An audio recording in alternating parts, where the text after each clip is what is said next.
It's time for the 6-month Alden update of these $1,000 shell Cordovan, the best Aldens that Alden has they currently make.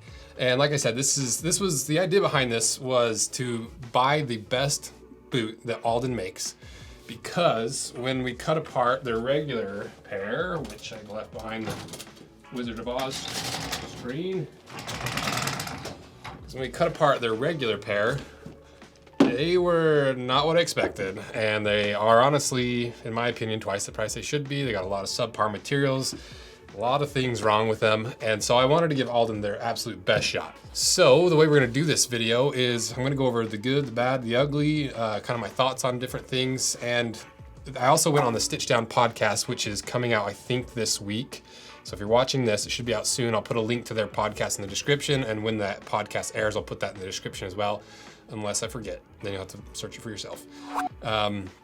So what were these issues that I was talking about with the original pair of Alden Indies? Well, they don't have a leather midsole. It's like it's basically cardboard leather, because we've torn apart a pair of Aldens for the Rose Anvil Builds video, where we made a video called The Boots That Indiana Jones Should Have Worn.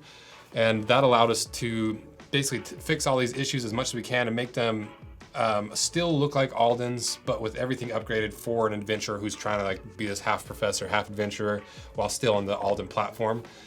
And through doing that, which I think that's already out too, that came out Sunday, so a couple days ago, so go check that out on Rose Anvil Builds. But what that allowed us to do was dissect a pair of Aldens layer by layer.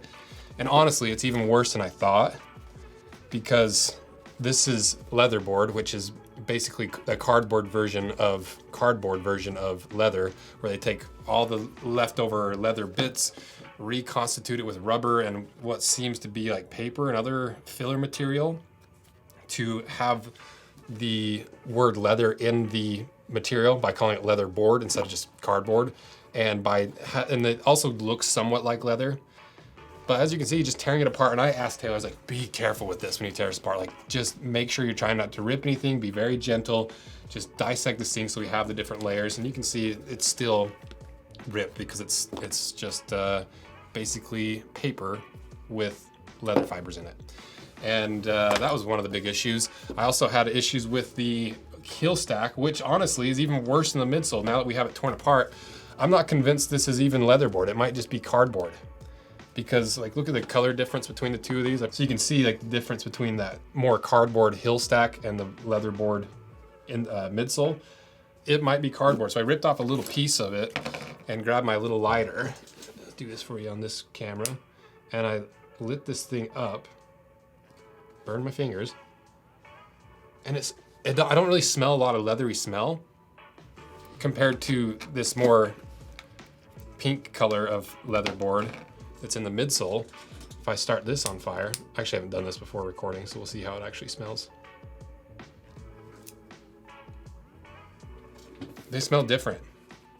So they're either two different types of leatherboard, or the heel stack's just cardboard, which it feels more cardboardy, like it rips more like cardboard. You know, it kind of has that cardboard feel to it.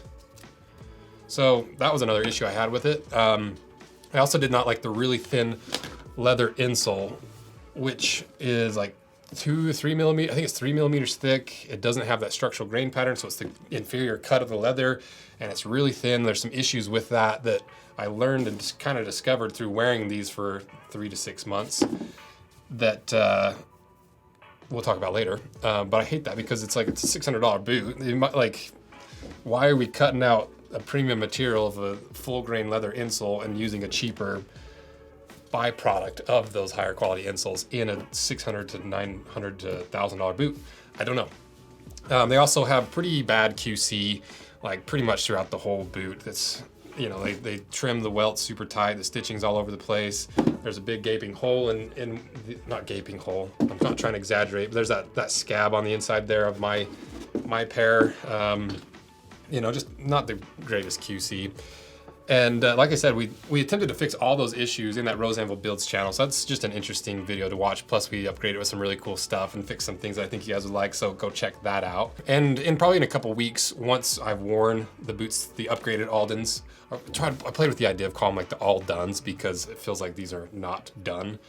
But I don't know. Once I wear the all dones, I'll do a little unboxing, kind of talk you through it, what worked, what didn't work, how we achieved what we did, and like if I think it actually is a better boot. So we'll do like a little unboxing of that in a couple weeks. Now to my actual boots that I wore for the last 3 to 6 months, just to kind of give you an update on how I wore them and what I did in them.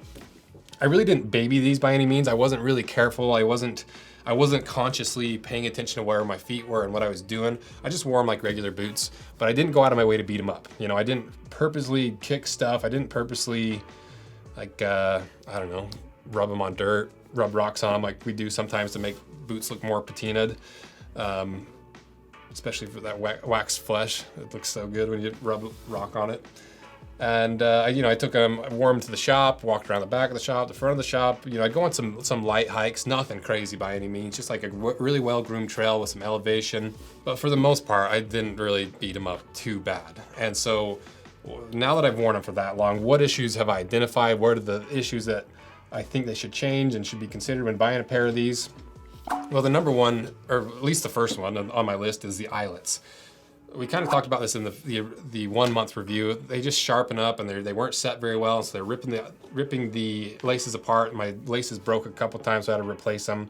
And that's obnoxious, especially if you were just walking down the road. Or no, how did I break them? I'm trying to remember if I think I was at my parents' house and I was just putting them back on and I went to lace them up and they snapped. And so then I had to like unlace them, tie a knot in it, and then it's just a disaster. I hate that. The next thing that I tried to fix was, because these tongues are not gusseted anywhere, which isn't a bad thing by any means, it's a more dressy style boot, so they usually don't have a gusseted tongue, which means they're sewn up tall like a regular like work boot. It's only sewn at the base of the tongue. That causes the tongue to slip all over the place. And the one tongue, I got it to sit and seat really well in my instep. This tongue, on the other hand though, I had to cut a little groove in there, almost like a kiltie. Shameless plug of the Rose Anvil kilties, because you know we put those little slits in the kiltie so that it doesn't slip around and slide a bunch, kind of like a pair of Converse always does. So in this pair of Aldens, I just decided to make the tongue almost act like a kiltie by cutting that little slit in there so that I could run the lace through to keep that tongue centered, and that did work. And I actually kind of like the look of it. I think I had no issues with it. It's kind of, not most people are going to want to cut into their $1,000 pair of Cordovan boots, but it did work. Then the next issue is probably just the general durability, because these things are falling apart. And this is maybe the biggest issue I have with these after I've worn them for so long, is like, every single aspect of them is falling apart. If you look at the toe, and this was an issue from 1 month of wearing. This whole thing is just flapping up, and I had like a rock stuck in it during the Stitch Down podcast. It collects dirt. It's always flapping on stuff. I catch it on lips of like steps as I'm stepping up. It looks horrible and it's just obnoxious. You know, I really have not worn them that much, and part of it is just the fact that it's a half sole. The other part of it is I don't think Alden uses very good glue, or I really don't know why this whole boot's falling apart. Because even if you look at the midsole, see how like that midsole separating from the welt? And like all the stitching of the welt stitching is completely worn through. Because usually when you wear through a welt stitching like that, it still stays pretty well secured. But this one is just falling apart. It's because the outsole is separating from the midsole. This foam piece at the toe is separating from the outsole. The midsole separating from the welt. The heel stack is, like if I really wanted to, I could just pull this whole heel stack off, because you can see it's just like separated quite a bit. The welt is see, you see right here on the welt, I don't even know if you can see it, but they sanded that welt so tight. When I first got them, it wasn't an issue, but as I've been wearing them, and as I just inadvertently hit my heels or my feet together, or I scuff them on things, that welt gets pushed in, that leather mushrooms in, and now all of a sudden I'm wearing into my welt stitching when I shouldn't be, because they trimmed it too tight. And this is the best thing Alden has to offer, and it's falling apart. And I can only imagine what it would be like what I should have done is worn the Indy boots to see how fast they fall apart. But either way, if I bought these boots and they're falling apart this fast without a crazy amount of wear and with not really beating them up, I'd be pretty disappointed. And I think that was one flaw of this boot that I did not expect. I thought they'd at least be built pretty well, even if they weren't made out of decent materials. And maybe I am just harder on boots. You know, maybe most people that buy this kind of boot are just wearing on my carpet all day. You know, maybe they just wear them to the office. Maybe they just scoot around on carpet, hop in their car, get into the house, take their boots off, and maybe they're only walking 100 steps a day. I don't know, because I didn't beat them up that much, and they're completely falling apart. But I also live a different lifestyle. You know, I'm in the West. It's more country. It's more outdoorsy. I work in a leather working shop, so take that with a grain of salt. If you want a pair of these and you're gonna walk on carpet, they might last a really long time. Maybe I just got a really bad pair. So another issue I noticed, that I don't know if it is like a structural flaw that's gonna cause this boot to fail by any means, but they sure cut this heel stack really deep into the midsole. Because you can see that line right there, and how on the side here, it's like making the insole or the midsole slop down. You know, just, you know, for $1,000 dressier boot, you think they'd finish them a little bit better than that. And then to the one thing that really surprised me and that reinforced the issue with that really thin leather, split leather insole, and why you'd want a thicker one, and one with the grain, high quality leather insole, is I kind of found this when I was walking down a really groomed trail, just downhill for quite a while, maybe like 20 minutes, half an hour downhill, not even really steep downhill, just a slow grade down.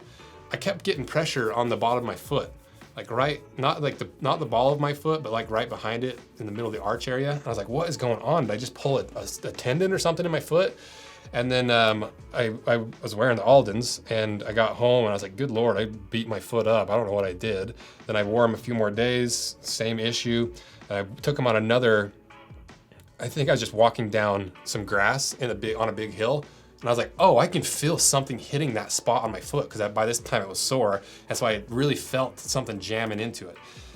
And I figured out that with this thin of an insole, it's so thin and so unsupportive that when you step downhill, that shank lifts up the insole. Because when you're taking a step and your heel strikes and then your weight starts to shift towards your forefoot, because there's no strength or support in that insole, as you press that down, that shank lifts up and slaps the bottom of your foot. It doesn't slap it, but it puts pressure on the bottom of your foot. And I can feel it. You know, if you flex these, you can't really see it, but if you have a pair of these, just go flex the toe a little bit. You can feel that shank moving independently and pressing up on your instep. Is that a huge deal? It is to some degree, because if you're walking around on anything but flat ground, it could cause you some issues. And I didn't notice it until these boots were really, really broken in. And that's when that leather had loosened up and everything was shifting and moving, and the way and the lack of quality control and the lack of all these materials being well glued together and the whole thing falling apart, finally got to a point where that shank is just lifting up every time I take a certain step and it's hitting the bottom of my foot. So it's not a big deal if you're, once again, just walking flat all the time. But if you're doing anything in these, it's pretty obnoxious. But the thing is, it's only in one of the shoes. So it might not be a common, well, I don't notice it in the other shoe. You can feel it happening on this shoe. I just don't notice it on my foot as much as my right foot. So that to me is a pretty catastrophic flaw that could easily be fixed by using a full grain leather insole that's thicker than 2 or 3 millimeters. I think it's 3 millimeters is what it is. Is it enough to, like, if this boot was perfect and that was the one flaw, would I not buy this boot because of that? I probably would still buy it if I really like this boot, but it's something I would want to know about, having that happen. So that's another obnoxious thing. I did have to rip out these foam heel patches because they don't feather that foam down, so you have a really hard lip that goes all the way around it. It's just straight foam. And so as this breaks in, you have a really hard spot all the way around there. And I don't know how most people handle that, because it like caused a big pressure point on the more forward part of my heel. Maybe if I would have kept wearing them, but it definitely didn't add any additional comfort. It just made them more uncomfortable. So once again, it's like the thought's there. It's just not done the right way. It's not done to the fullest extent. It's just kind of half-assed. I hate that. So I pulled those out. The right thing to do would be to pull them out, remove the foam, and take some contact cement and just glue the leather back down so you're not standing on the nails that are coming through the heel. They're not coming through the heel, but like they could. It's just a flaw of any of these kind of boots. Like I mentioned, I hate this foam toe. I don't know what the foam toe is for, honestly, because it doesn't do anything except for make these boots less durable and makes them separate, and it's not like your toes are standing on that. So I don't know what that foam is for, but it's a terrible thing for the longevity, the durability. of the boot, and I've thought about it, and it, you know, it just looks terrible too, because if you start beating your boots up, foam is gonna just start shredding, and it does, as you can see. So I don't know what the deal is with that. And then maybe the last thing is, everyone talks so much about Alden's being like the orthopedic last. It's so supportive. It's so perfect on your feet. It's the most comfortable boots ever. I was a little bit disappointed that it doesn't really feel like it's anything more than just a wide last. It's really flat, and if anything, my feet roll in a little bit when I wear them. And I don't think Alden's claimed anything, but it's more like the Alden lovers are like, oh yeah, great arch support, great this, great that, when in all reality, it's just a wide last. There's really nothing else to it. And I'll kind of show you what I mean in the pros section, because I fortunately now have a true Alden insole that I can show you exactly the shape of it. And the last little issue that I had with this boot, at least off the top of my head, is the upper's too big. You know, just generally, and that's not Alden's fault. I think most of these boots are being sold to older dudes who are wearing them in offices, and older dudes usually have bigger ankles, and so maybe the pattern's cut for big dads, but not for little lady ankles like mine, because I still have like an inch or two of plenty of space for it to not be cinched around my ankle, and the whole upper's too big. As you can see, I have it cinched down all the way, and it's still kind of floppy on my feet. It's a C width. So take that with a grain of salt, because I have pretty skinny ankles and legs. But as for the likes of this boot, because it's not a completely bad boot, and even in the initial video, I said it's not a bad boot, it's just overpriced, because I still think that. I think it is not that bad of a boot. I just think you're paying so much money for semi-synthetic materials and reconstituted materials and half everything. That part's crazy to me, but they're comfy. That's the point I'm getting at. The thing I like about these is they are comfy. You have that low heel, you have that really wide last, and because the upper's so huge and everything's big and voluminous, they're just comfy. But like I said, that's all due to the width of the last. And the interesting thing is it's not even necessarily that wide of a last, because if I slide over here to this camera, this is the actual insole pulled from Alden. We can actually take a very accurate measurement of it now. 2.5 millimeters thick. That's with the glue on it and everything too. But now that I have that, you can see how this is shaped. And the interesting thing is I have a leather insole from NYX of their H&W last, and it's really not that different. I thought for sure it'd be quite a bit wider, because if I line it up just by the ball of the foot, you can see that it is wider at the ball, but only by 1/4 of an inch probably. And then at the toes, it's no wider, especially like the big toe. Like it's pretty much the same width all the way through. If I slide it down to the heel, you know, you got a little bit more length in the toe, you got a little bit more width through the forefoot, the ball of the foot. But it's really not as big as I thought, because if you compare it to the Jim Green last that fits in all their boots, which Jim Green, if you don't know, is super wide toe box. We just did the African Ranger boot with them, and so I just happen to have these handy, and that's why people love them. But if we line these two up, it's maybe not as generous as I initially thought, because if you line it up in the middle, the Jim Green's quite a bit wider. If we sneak it up past there, it's still quite a bit wider. You know, I guess if we line it up with the ball of the foot, yeah, it's really not as wide as I thought it was. It's still comfortable, and I still think it has more wiggle room and toe room than the H&W last by NYX. So what's going on there? You know, is it just me fooling myself? Because I heard so many people saying, oh, they're really wide, they're really comfortable, it's an orthopedic last, it's a combination last, where it's narrow in the heel, wide in the toe, like all this stuff. Did I just placebo effect my way into thinking they're wider? I don't think so, because, that could easily do it. It's not that I'm better than fooling myself, because I have plenty of times, but I think the real crux of this is the shape of this. It's not the width, it's not how it's, where it's wide and where it's narrow, it's how the toe is structured. And we went over this in the last video of Alden's, where they take the insole like this, and they basically banana it over. They arc it over so that the big toe is more in an anatomical spot. So it's not even necessarily more wide, it's just more of how they've swept that insole over. Because if I line up this NYX insole in the same way that the Alden is lined up, where the center line is lined up with the center line. You can see that it's the same, basically the same width, but it's wider feeling because it's swept over towards your big toe, which allows more room for your big toe to expand out to the side.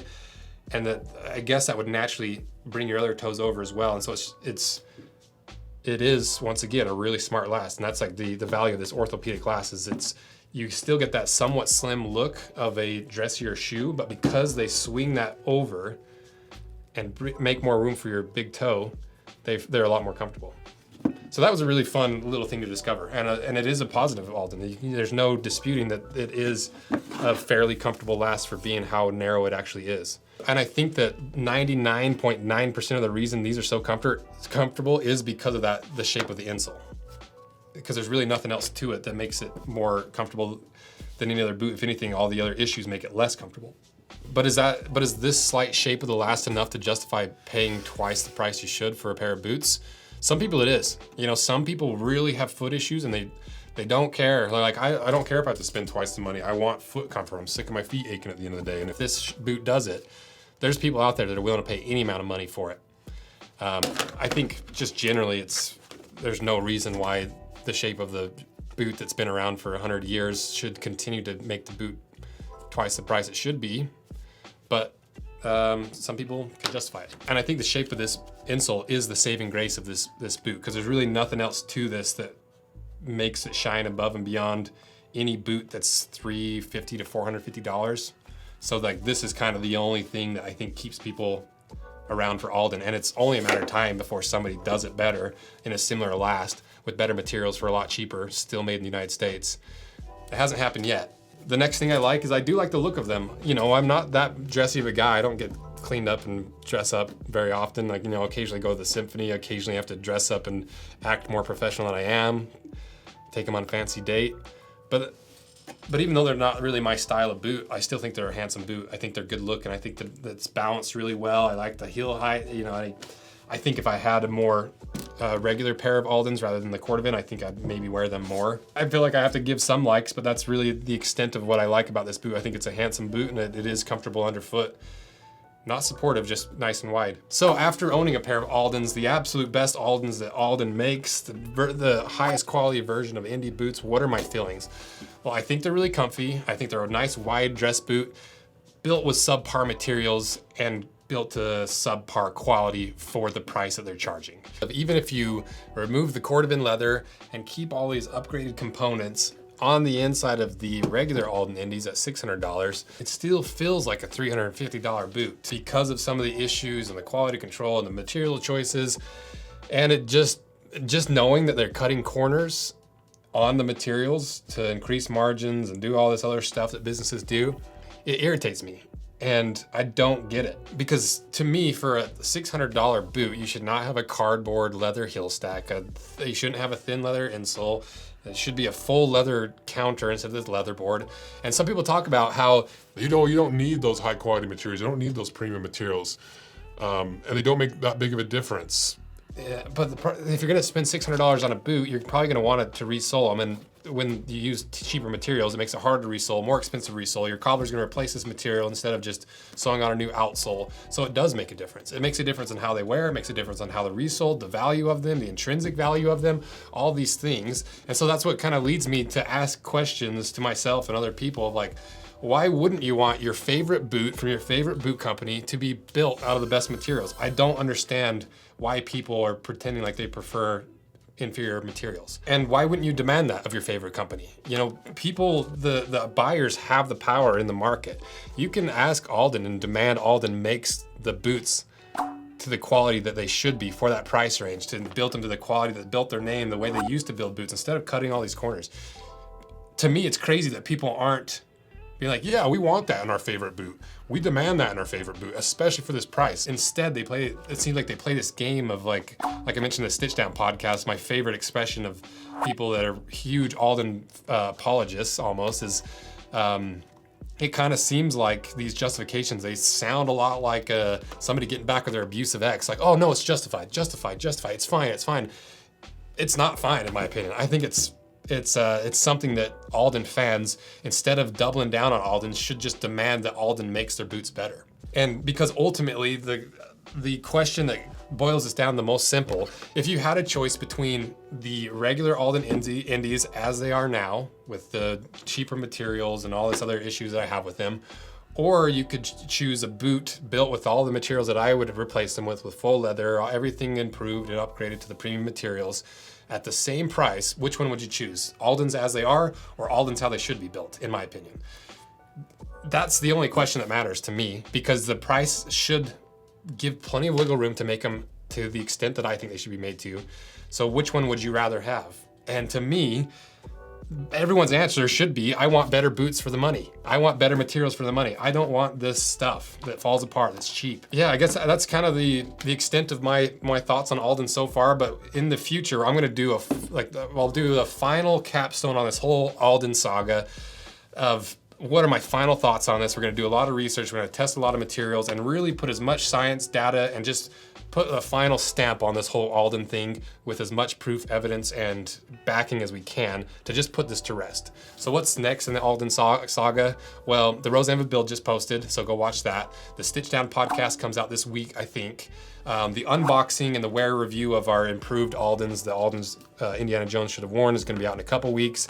And then at some point, that big finale of the Alden video will be out, I don't know when, because at some point I just want to put a final stamp on this and leave the Aldens in the past and say my part and let other people decide what works best for them, because that's the whole point of this. Is I try to present as much information as I can to you, give you my opinions on it, and then you can make your own decisions based off that information.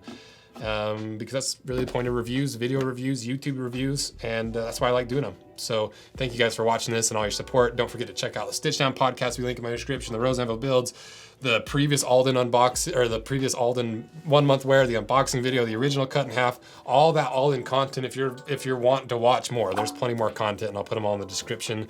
So thank you guys for supporting the Rose Anvil 2 videos and yeah, everything we do. So thank you. See ya.